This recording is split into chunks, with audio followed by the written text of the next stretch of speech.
Goeiemôre en hartlik welkom. Na my gebedstyd vanoggend het die Here iets op my hart gelê en ek het vir die Here gevra, Here, wat moet ek met die mense deel daar buite vanoggend? En die Here gee vir my skrif en my geestelike oor luister na die woord wat die Here spreek. En die opskrif van hierdie boodskap is, kom ons bring 'n lofoffer aan God. Maar hoe doen u en ek dit? Hebreërs 13, vanaf vers 14 tot 16 getuig daarvan. Dit sê die volgende: Want ons het hier geen blywende stad nie, maar ons soek die toekomstige. In ander woorde, ons kan ons nie beaam op 'n ewigheid hier in die wêreld nie.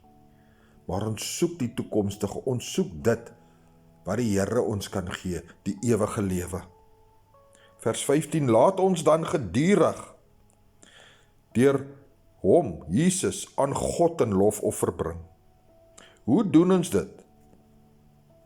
Die B-gedeelte van hierdie vers getuig. Dit is die vrug van die lippe, wat sy hoofletternaam bely, in ander woorde, die naam van Jesus bely.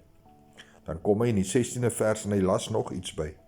Hy sê, vergeet die weldadigheid en mededeelsaamheid nie. Want God het 'n welbehae aan sulke offers. Het sê jy 'n enkellopende persoon is, het sê jy 'n verhouding is, het sê jy 'n huwelik is. My medebroer en suster, vriend, kennis, kollega. Ons moet die naam van die Here Jesus Christus, die Seun van die Almagtige God, aan die hele mensdom, aan alle nasies bely. So bring ons 'n lofoffer aan God. In ander woorde, ons verheerlik hom. Ek wil hierdie saak by u los. Dis 'n dringende saak, dis 'n blywende saak, en dis 'n saak van getuienis dat jy waarlik 'n kind van God is.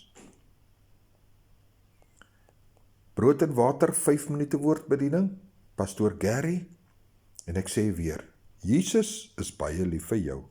Amen.